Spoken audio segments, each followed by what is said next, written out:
Football দুনিয়ায় এমন কিছু নাম আছে যাদের বয়স বাড়ে কিন্তু প্রশ্ন কমে না।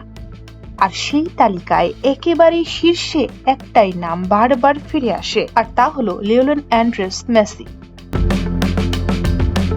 2026 সালের ব্যালন ডি'অর নিয়ে যখন আলোচনা শুরু হয়েছে, তখন অনেকেই অবাক হয়ে একটাই প্রশ্ন করছেন, 38 বছর বয়সে মেসি কি সত্যি টপ 10 ব্যালন ডি'অর তালিকায়? এটা কি শুধু নামের জোর নাকি সত্যকালের পারফরম্যান্স? আর সবচেয়ে বড় প্রশ্ন, মেসি কি তাহলে সত্যিই নবম ব্যালন ডি'অর জিততে পারবে? 38 বছরে ব্যালন ডি'অর টপ 10 একটা চমক নাকি বাস্তবতা? সাধারণভাবে ফুটবলে আমরা কি দেখি, 30 পেরোলেই খেলোয়াড়দের নিয়ে প্রশ্ন শুরু, এবং 35 হলেই বলা হয় শেষ সময়, আর 38 হলে অবসরপ্রাপ্ত তালিকায়। কিন্তু মেসির ক্ষেত্রে সব নিয়মই ভেঙে যায়। 38 বছর বয়সে এই তারকা এখনো ম্যাচের ভাগ্য বদলায়, এখনো শিরোপা জেতায়, এখনো পরিসংখ্যান। ব্যালন ডি'অরে 2026 সালের রেসটি এখনো শুরু পর্যায়ে, কিন্তু বর্তমানে শক্তিশালী প্রার্থীদের তালিকায় মেসির নাম উঠছে। যদিও তিনি বড় ফেভারিট নন, তার অবস্থান শীর্ষ 10-এর তালিকায় রয়েছে।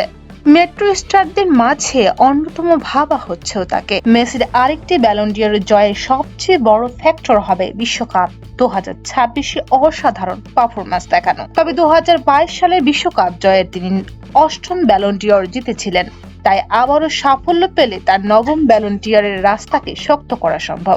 ইন্টার মায়ামির হয়ে মেসি MLS টাইটেল জয় করায় পুরনো ধারণা কিছুটা বদলেছে। MLS খেললে ব্যালন ডি'অর সম্ভব নয়। এখন ফুটবল বিশ্লেষকরা বলছেন যে এটা নির্দিষ্ট লিগে খেলার তুলনায় ফুটবলের প্রভাব ও টুর্নামেন্টের সাফল্য হিসাব বিচার করা হবে। তবে মেসি এখনো ব্যালন ডি'অর 2026-এর রেসে রয়েছে, কিন্তু নবম ব্যালন ডি'অর জিতলে তাকে বিশ্বকাপ সহ বড় টুর্নামেন্টে আবারও জোরালো ভাবে নিজের প্রভাব দেখাতে পারবে।